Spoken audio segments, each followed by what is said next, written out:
when you go out into nature and you see something extraordinarily beautiful like a sunset, and it's a moment of intense aliveness, and you feel that was such a beautiful moment. Why? Because that freed you from the incessant stream of thinking. I don't know if you're familiar with the famous Zen story that everybody knows a bit about Zen. Well, for many people, Zen means simplicity of interior design or whatever, but that's not what Zen is. It was not created by an interior designer. There was a story about a man comes to the Zen master, and he's a university professor who has studied all the Zen scriptures and all the other Buddhist scriptures. And so he comes to the famous master, and the master says, "Sit down, please." And the professor says, "Well, I've studied it all, but I want to hear from you also what really Zen is. Can you explain the essence to me?" And the master was making tea, so there was the cup, the professor's cup, and the master took a teapot and started pouring tea into his cup, and he didn't stop pouring, and then the tea overflowed, and the professor was looking, saying, "Stop, can't you see the cup is overflowing?" And the master said, "Well, just like this overflowing cup, you are full of your opinions, viewpoints, knowledge, and speculations. How can I teach you Zen unless you first empty your cup?" That was his main lesson. How can I teach you Zen unless you first empty your cup? So the cup here stands for the full cup, the cup that's overflowing with stuff, refers to the clutter of your mind, the incessant thought stream of your mind, the accumulated clutter, the incessant repetitive thought stream. And that and the personality that I talk about, the personal identity and the thought stream are really go together. So you are familiar with that. Now the difference between you and an unawakened person is that you know that there is a voice in your head. There's still millions of people out there who don't know that there's a voice in their head that never stops speaking, because they are so identified with the voice that they have become it. There is no separation. There is no awareness. There is no presence. Their entire consciousness is trapped in thought. So that is the state of being trapped in your personality. So every thought that comes into your head immediately grabs you and possesses you, and you're so identified with it that you believe in every thought that comes into your head, and that's how it is. The simplest thing, you don't see it clearly, you see it through the thinking, veil of thinking, which is conditioned by your past, your culture, your upbringing, the country you grew up in, the culture, the society, the family, your personal circumstances, your collective circumstances determines the type of thinking that has you in its grip. That varies from person to person and culture to culture, but the basic mechanism behind it is the same. They are all in the grip of the unobserved mind that is invested with a sense of self. Every thought has a sense of self in it. This is what the word identify means.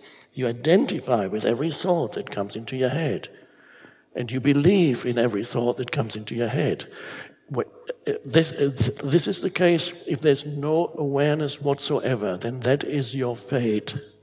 Then awareness is the dormant faculty, presence, awareness, whatever you want to call it. That's the dormant faculty in you. It's still dormant. And as long as it's completely dormant, you're totally in the grip of your conditioned personality and your conditioned mind. You are basically possessed. It thinks through you. It acts through you. It is an energy field that has you in its grip, and you don't even know it because you think you are it. And for many, the beginning of spiritual awakening is to realize that there is this stream of continuous commentary in their minds. And that is to think, oh, that's interesting. That's a thought, of course, but before the thought, that's interesting, there's the recognition. It's the voice in the head. And the recognition is not the voice in the head, although you might say it after the recognition. But in the moment of recognizing there's a voice in the head, that's not a thought. The recognition of thought is not a thought. The recognition of thought comes through awareness or presence. And awareness or presence is the higher consciousness, the arising new consciousness. Wow. So that is really the meaning of spiritual awakening. By the way, in this first half of our gathering, I will be talking more about it. In the second half, we will do more experiential. But even while I talk about it here, I would hope that if it works for you, there's already also an experiential realization of what it is I'm talking about. So there's the voice in the head. And people say things like, I think. They don't think, because thinking is not a voluntary action for them. So it's a delusion to even say, I think. You don't think, you are being thought by thought. You are created by thought. There's that energy field. It's amazing. So the master said, how can I teach you Zen unless you first empty your cup? Now that's a huge demand. If I'm full of clutter, mental clutter, how am I going to empty my cup? I would be immediately enlightened if I could empty my cup. But the teaching points to something. It points to the word empty. And that's interesting. That is an important word in Buddhism. And I don't think it's a good translation. Who first came up with it, I don't know. In the 19th century, the Europeans started to translate ancient texts from Sanskrit, and one person came up with a translation probably of the Sanskrit terms sunyata and translated it as emptiness. That doesn't sound so nice. It sounds like something missing or something like that. So I have an alternative translation for the Buddhist term emptiness. So that empty is an important word. So remember, the Zen master said, how can I teach you Zen unless you first empty your cup? Empty. Emptiness, my alternative translation for that is spaciousness. Spaciousness is a dimension of consciousness in you. And that is what we could call the spiritual dimension of consciousness, the deeper or the higher consciousness, just words, doesn't matter. And that is, in every human, it's there. Many don't know that it's there because the clutter is so dense that they have no realization of the underlying spaciousness. And that is why I say in millions of humans that is still a dormant faculty, so to speak. So the most important realization in your life, much more important than what you have achieved on the level of the world, whether your life in worldly terms is regarded as a huge success or a dismal failure, or for most of you probably something in between. That's normal. Sometimes you fail, sometimes you succeed, and then you move back from gaining, losing, high and low, up and down. That's the identity for most. So the clutter of your mind is there, but there are moments in your life when you become aware of something spacious underneath it, but you may not call it that. You may not call it anything. It may arise, for example, in many humans who may never have heard of anything spiritual. They're out there. They don't know that a little bit of that is in them. But they don't know it. There's little glances come occasionally into their lives of that dimension. It's not enough to actually say that the spiritual dimension has awakened in them, but little flashes come up now and then into their lives. And that is enough. Those little flashes from that dimension come into their lives, and that is enough to keep many people sane. And those flashes can come when you might think, when you go out into nature and you see something extraordinarily beautiful like a sunset, for a moment you go, or the vastness of the ocean, or the sky, or the elements, the wind, the storm, and for a moment you go, and it's a moment of intense aliveness, and you feel. And then you may remember that moment a little later. That was such a beautiful moment. Why was it? Yes, maybe what you perceived was beautiful, but you felt something in that moment. You felt a heightened sense of aliveness and a deep peace and connectedness with being, so to speak. You see, why?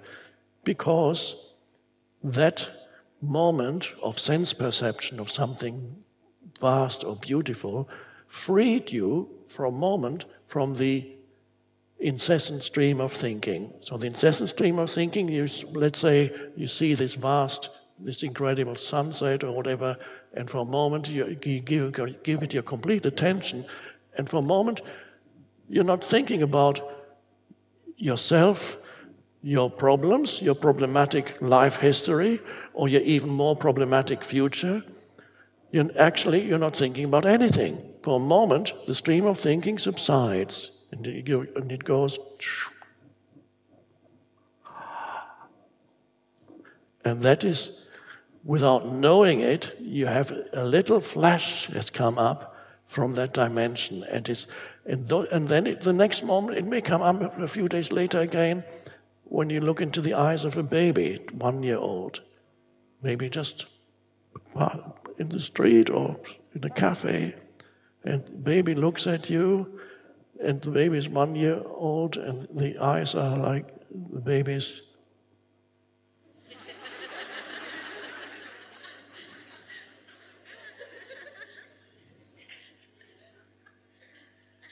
And you know instinctively that the baby is not thinking about you, because thinking hasn't started yet. The words have not accumulated yet, the thoughts haven't started yet, and yet there's a consciousness there, and you can see very clearly there's an intense consciousness that's looking through those eyes at you without judging you in any way. And in that moment, for just a few seconds, you feel so good. And you say,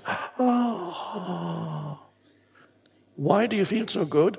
Because at that moment, the baby liberated you from your stream of thinking, and again, a little bit of spaciousness opened up inside you. And so for those few seconds when you looked into the eyes of the baby, you were not thinking, and the baby wasn't thinking. So through the baby, you are able to be in that dimension, and it felt so good. Spontaneously, they can arise. They're not recognized by people as ultimately spiritual, but they are.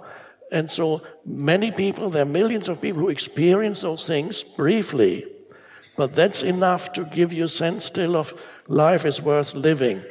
And then there are others who are so burdened by their minds, they cannot even communicate with the baby. They cannot even perceive the beauty of nature anymore because their mind is so noisy that there's a total veil. So they don't look at the baby like, they look at the baby, oh, that's a nice baby. They don't really see the baby. Immediately it's labeled.